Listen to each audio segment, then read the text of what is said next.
Je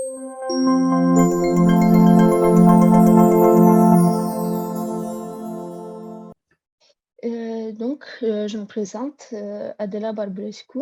Je vais présenter notre startup ImoFace et l'outil qui a fait partie de l'étude de utilisabilité. Dans la première partie de la présentation, je vais vous expliquer pourquoi nous avons créé cet outil qui s'appelle ImoFace Play and Learn Emotions, qui est un jeu qui travaille les habiletés sociales et les émotions, surtout auprès d'une population autiste. Et ensuite, Charline va expliquer comment on a créé le protocole de recherche de l'étude, le déroulement de l'étude et les résultats préliminaires. Donc, pour parler un peu des origines de ImoFace, c'est une startup qui est issue de la recherche à partir de mes travaux au sein de l'INRIA et GIPSA-Lab à l'Université de Grenoble-Alpes, qui était sur l'étude de la prosodie audiovisuelle et sur les différentes méthodes en utilisant l'intelligence artificielle pour générer de manière automatique les signatures audiovisuelles qui sont représentatives pour les différentes émotions, ce que nous on appelait des attitudes sociales, donc des émotions plus complexes, comme par exemple l'ironie, la jalousie ou la tendresse. Lors de ces recherches, j'ai commencé à lire beaucoup sur l'autisme et notamment les difficultés des interactions sociales qui représentent d'ailleurs un critère pour le diagnostic de l'autisme et le fait qu'aujourd'hui il y a un travail qui doit être fait et qui est beaucoup plus efficace s'il est fait le plus tôt possible pour les enfants afin de les aider sur différentes dimensions socio-émotionnelles. Donc, commençant par exemple avec la reconnaissance des émotions, l'identification des expressions faciales et également la production des émotions. Et donc, c'est dans ce contexte qu'on a retrouvé qu'on peut travailler avec l'avatar 3D, justement dans une méthodologie qui implique le jeu, ce qui est ludique, beaucoup plus paisible et qui rend l'apprentissage plus efficace. Et surtout dans un environnement 3D qui est contrôlé, sécurisant et qui peut être contrôlable afin de représenter une méthodologie d'apprentissage où on peut à la fois contrôler les différentes expressions faciales de l'avatar. Donc, on a commencé aussi en regardant comment ce type de travail est fait aujourd'hui. Il y a toute une équipe de spécialistes de santé de l'éducation qui travaillent avec les enfants autistes, qui utilisent beaucoup de contenu visuel pour commencer le travail des émotions.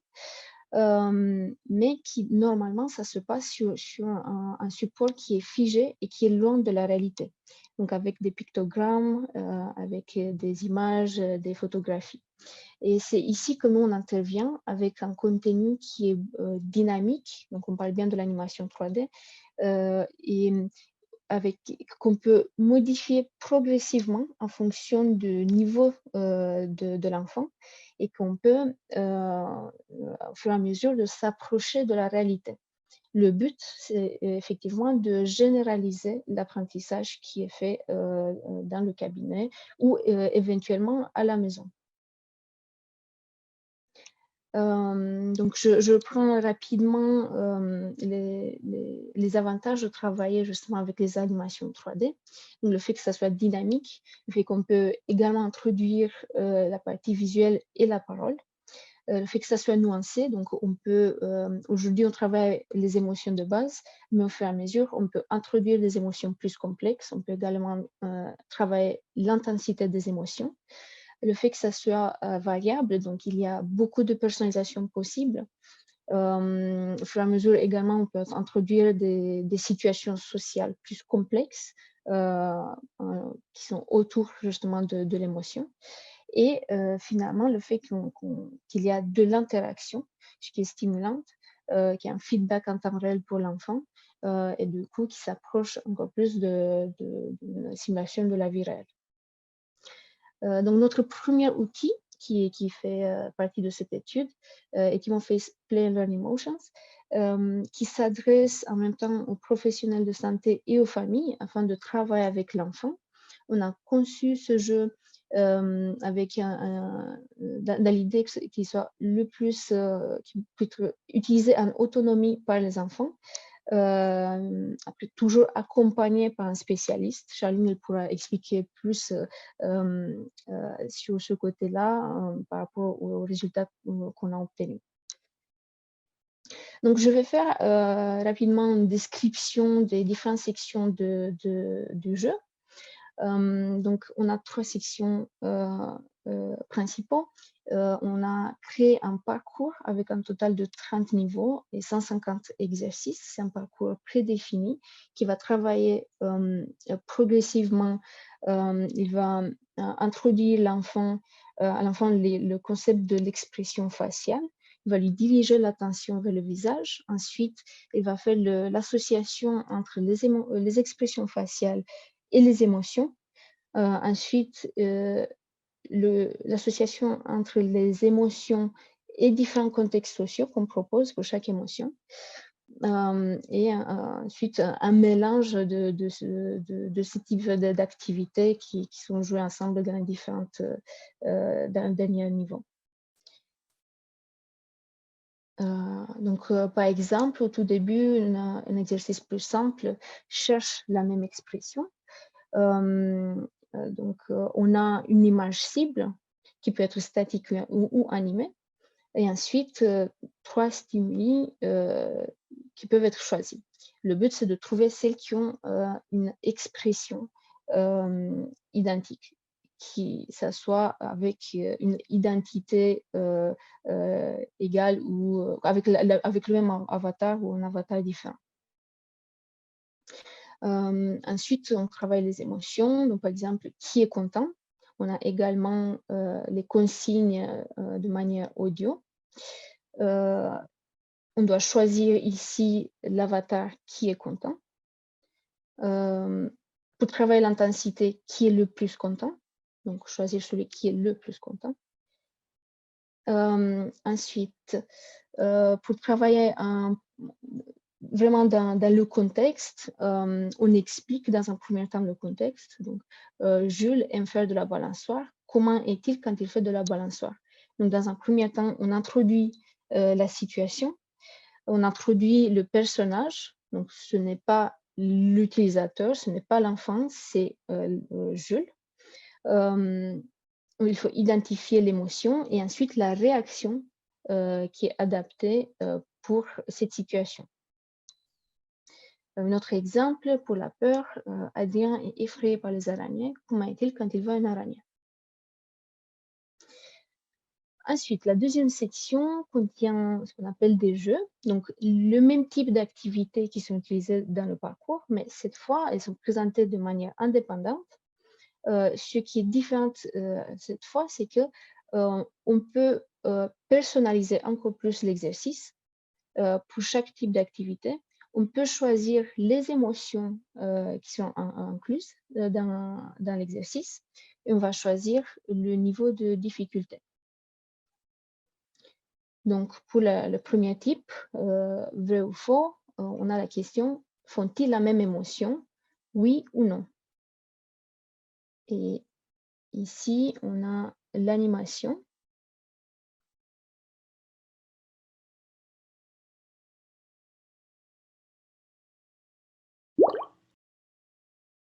Tristesse, joie. Donc, à la fin de l'exercice, on a également le feedback qui nous donne l'étiquette émotionnelle pour expliquer ce qu'on vient de voir, après avoir fait justement la distinction entre les deux. Notre type d'activité qui travaille cette fois la production de l'expression faciale, de l'expression émotionnelle. Donc, on a une cible qu'on doit imiter et ensuite prendre une photo.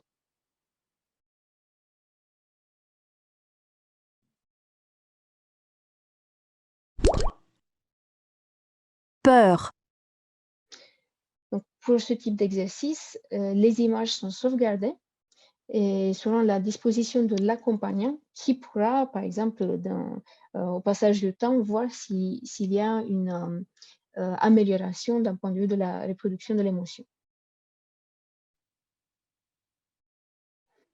En ce qui concerne les jeux, ici, on utilise ce qu'on appelle des règles de génération. Donc, à chaque fois qu'on lance une activité dans les jeux, on va avoir 5 exercices différents qui sont générés de manière automatique à chaque fois pour s'assurer qu'on n'a pas les mêmes stimuli et qu'on n'a pas un effet de mémorisation des bonnes réponses. C'est ce qui nous permet justement de pouvoir choisir l'émotion et le niveau de difficulté. Et justement, le niveau de difficulté, il est donné par l'intensité de l'émotion, par l'identité de l'enfant, l'identité de l'avatar, également par le fait de pouvoir insérer nos propres photos. Donc ici, par exemple, on a un niveau qui est plus difficile. On a un mélange de types de stimuli. On a des photographies, des animations, des avatars statiques. Et on a donc la possibilité de personnaliser cette section. Il y a des images qui viennent avec l'application, mais également des images que l'utilisateur, l'accompagnateur peut télécharger. Donc, c'est sa responsabilité de bien télécharger l'image qui correspond à l'émotion. Et finalement, un jeu qui est plutôt dans une idée de jeu d'exploration, comme un bac à sable, où on peut contrôler de manière individuelle chaque expression faciale. Donc, ça permet par exemple de jouer en groupe ou de jouer avec l'enfant, d'inventer des nouveaux jeux, de demander comment est-ce que tu fais quand il y a certaine situation qui arrive, ou comment est-ce que tu te sentais hier. Est-ce que tu peux représenter ça avec l'avatar?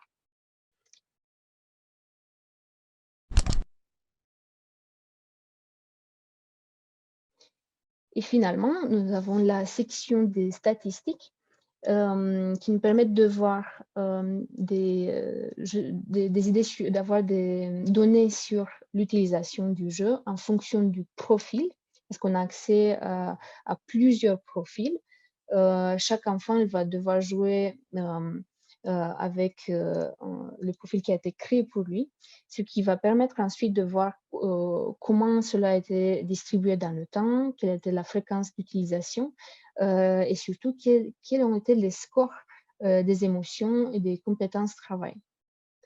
Donc, par exemple, ici on peut voir quel est le temps de jeu, l'émotion la plus jouée, et ensuite on peut voir déjà quelles émotions ont été le moins jouées et en fonction du score, ça me permet par exemple de décider quelles émotions doivent être jouées plus. Et également avec les graphiques, par mois et par semaine, on peut voir s'il y a une amélioration pour une certaine émotion.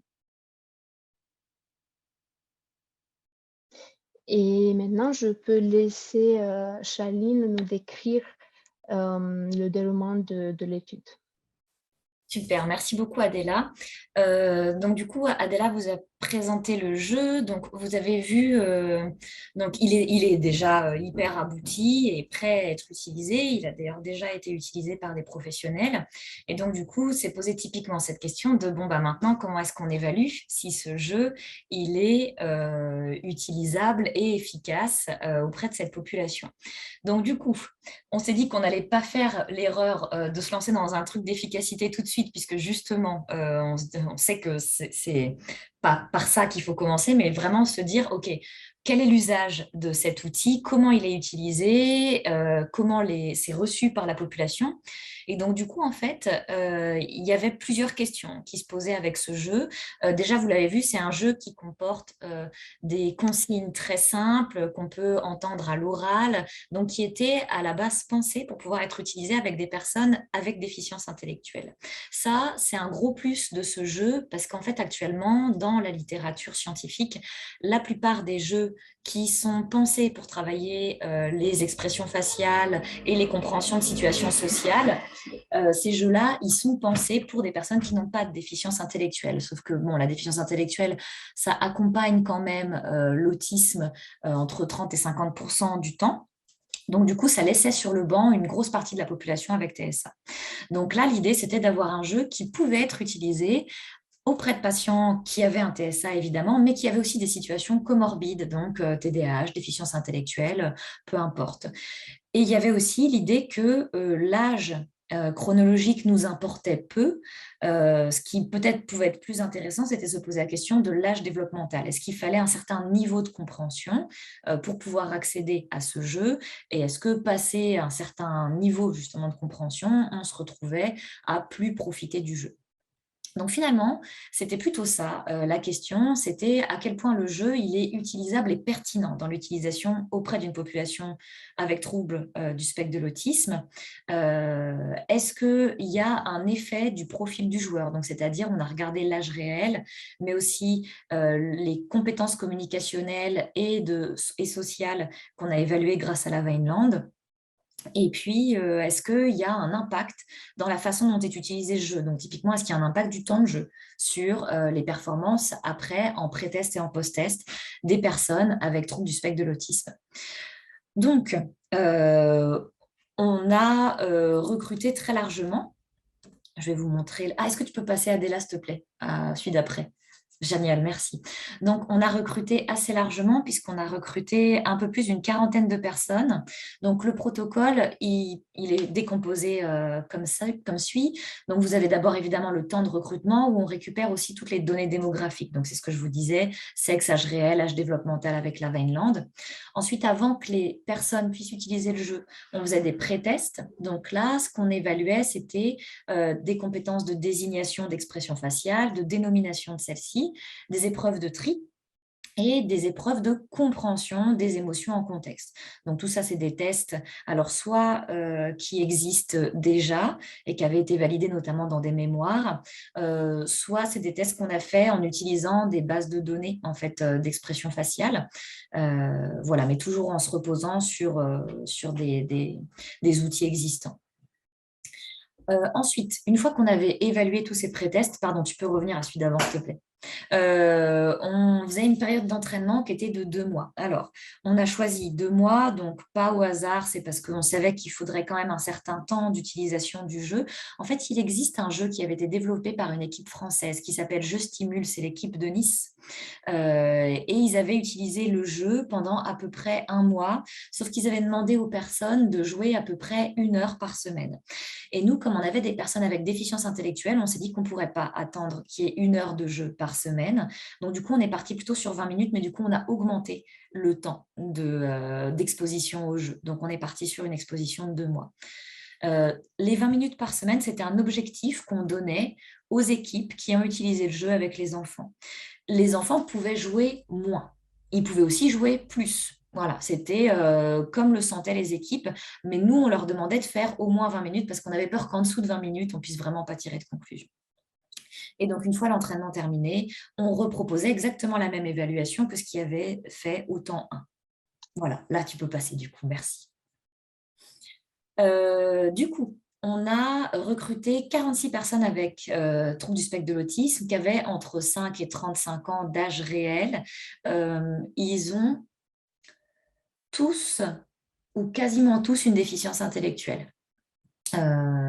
que je ne vous ai pas là mesurés, mais ils ont tous un retard de développement, quasiment tous. Il y en a peut-être 3 ou 4 qui n'ont pas ce retard. Là, donc ça, c'est le nombre de personnes recrutées. Actuellement, on n'a pas fini les post-tests auprès de tout le monde. Donc, je ne vais pas pouvoir vous présenter les résultats sur toute la population, mais je peux vous présenter des résultats préliminaires avec des petites statistiques qu'on a faites dans notre coin pour voir un peu ce que ça donnait. Il faut savoir que ces personnes, elles ont été recrutées dans différents centres, donc une unité d'enseignement maternel, une unité d'enseignement primaire, 2 IME et un cabinet libéral d'un orthophoniste. Donc, ce qui avait été décidé, c'était qu'on demanderait aux équipes de jouer avec les enfants et qu'on ne ferait pas d'études avec les parents, c'est-à-dire à la maison. Donc, pour l'instant, le jeu, il est pensé pour être utilisé de façon accompagnée et de façon accompagnée par des professionnels. Donc, c'est dans ce contexte-là qu'on a imaginé l'évaluation. Donc, on a réduit déjà, d'une certaine façon, le contexte d'usage. Est-ce que tu peux passer à la suite, s'il te plaît? Merci. Donc, du coup, voici les résultats préliminaires. Donc là, on a les résultats pour une trentaine de sujets. Donc qui ont entre 5 et 35 ans, ça faisait la fourchette. Donc voilà ce que vous voyez, ça c'est uniquement les scores en fait entre les pré-tests et les post-tests. Donc ce que vous voyez, c'est que les enfants, ils s'améliorent surtout beaucoup dans la dénomination, c'est-à-dire poser une étiquette sur des expressions faciales et sur le total. Donc c'est-à-dire que même si on n'a pas d'effets significatifs spécifiquement à chacun des sous-domaines, en tout cas de façon globale, quand on regarde le score total, on a une efficacité, c'est-à-dire que les personnes, elles s'améliorent entre les pré-tests et les post-tests. Est-ce que tu peux passer à la suite, s'il te plaît? Alors, donc ça, qu'elle s'améliore entre les pré-tests et les post-tests, c'est très bien, mais on n'a pas de groupe contrôle. Donc, on ne peut pas vraiment définir si c'est grâce au jeu. Donc là encore, je vous le redis, on n'est pas dans une étude d'efficacité. On est vraiment dans une étude d'usage. Là, c'est juste pour avoir des résultats préliminaires, pour voir si, a priori, quand on utilise un jeu comme Emoface, on part plutôt sur des résultats positifs. Donc ça, oui, c'est plutôt validé. Emoface, ça semble aider les personnes dans le travail sur la compréhension des émotions. Alors, on n'a pas du tout contrôlé ce qui avait été fait dans chacun des centres à côté, c'est-à-dire, alors on avait demandé au centre de ne pas mettre en place un autre programme qui travaillait spécifiquement la compréhension des émotions ou les situations sociales. Ce que les centres ont eu l'air d'avoir plutôt pas mal respecté, mais on ne peut pas contrôler toutes les prises en charge qu'ont reçues les enfants. Donc, on ne peut pas assurer qu'ils n'ont pas travaillé ça, par exemple avec un professionnel libéral à l'extérieur, etc. En tout cas, a priori, on est plutôt content des résultats puisque les enfants s'améliorent, enfin, les enfants et les adultes, puisque ça va jusqu'à 35 ans. Alors, on s'est demandé du coup, est-ce qu'on avait des impacts dans la façon d'utiliser le jeu? Et on a donc en fait 2 résultats qui sont hyper intéressants. C'est déjà que, je vais commencer par le deuxième, au niveau des caractéristiques des participants, c'est-à-dire leur niveau de communication ou leur niveau, c'est-à-dire leur âge développemental d'un point de vue des compétences sociales, évaluées par la Vineland. Ça, on s'est rendu compte que il n'y avait pas d'effet.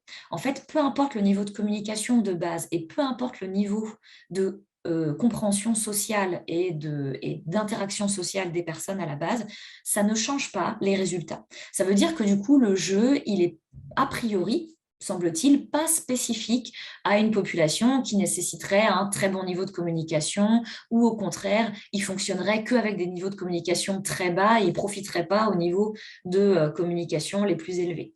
Donc finalement, on a un jeu qui paraît assez adaptable en fonction des profils et des âges développementaux.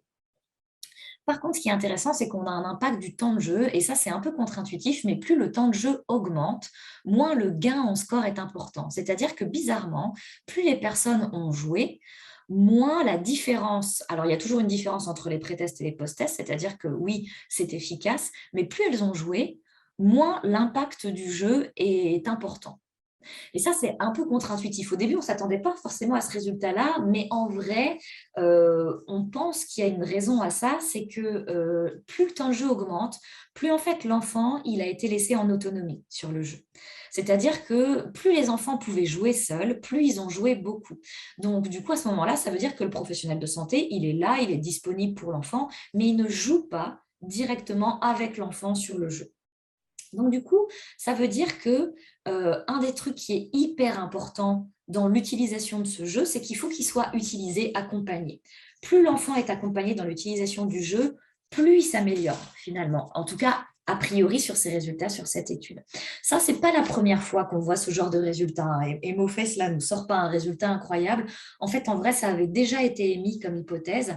Il y avait eu une méta-analyse qui avait été faite en 2014 par Auriel Grinspan et les autres auteurs, qui disait qu'effectivement, plus les temps de prise en charge étaient longs, moins le gain en score était important. Et en fait, c'est parce que plus le temps est long, plus d'un point de vue pratico-pratique, c'est facile de le faire quand l'enfant joue en autonomie. On a beaucoup de mal à faire des études sur l'utilisation d'un jeu sur un temps long, tout en ayant toujours un professionnel disponible. Donc voilà, donc du coup, on est enfin, le résultat va plutôt dans ce sens-là aussi, qui est que, en fait, et ça c'est hyper intéressant, les jeux, en fait, la condition d'usage et toutes les conditions autour, en fait, sont hyper impactantes pour l'amélioration de l'enfant. Ouais, Adéla, est-ce que tu peux passer?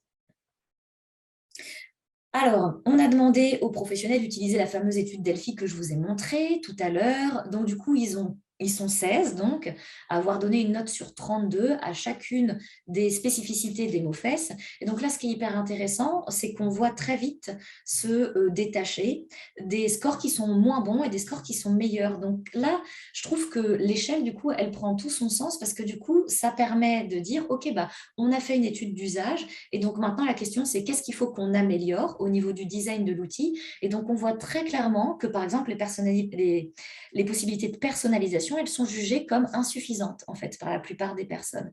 Tout comme tout ce qui est de l'ordre de la motivation, donc du coup, qui va dépendre de tas de choses, des compétences de récompense, d'à quel point il y a quelque chose qui donne envie à l'enfant de revenir sur le jeu. Donc ça, c'est hyper intéressant. Ça veut dire que ça, c'est des choses à regarder. Mais par contre, il y a des choses qui fonctionnent très bien, comme par exemple les feedbacks. Les feedbacks sont jugés comme très bons. Donc ça, on peut se dire qu'on est parfaitement OK.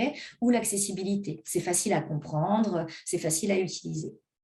Donc, du coup, c'est hyper intéressant de voir l'utilisation de cette échelle en réel où on se dit, mais oui, mais du coup, là, d'une façon très évidente, en faisant juste des moyennes sur les 16 professionnels qui ont coté, on voit tout de suite les points forts et les points faibles du jeu.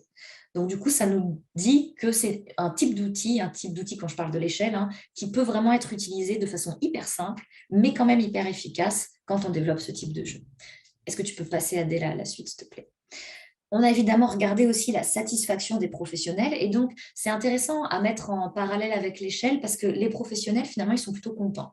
Ils sont environ 60% à dire oui, on recommanderait plutôt l'échelle. En fait, ils sont plus que ça, ils sont les 3/4 à dire que oui, plutôt, ils recommanderaient l'utilisation de ce jeu. Il y en a très peu qui finalement n'ont pas été intéressés par le jeu, mais il y en a quand même un quart.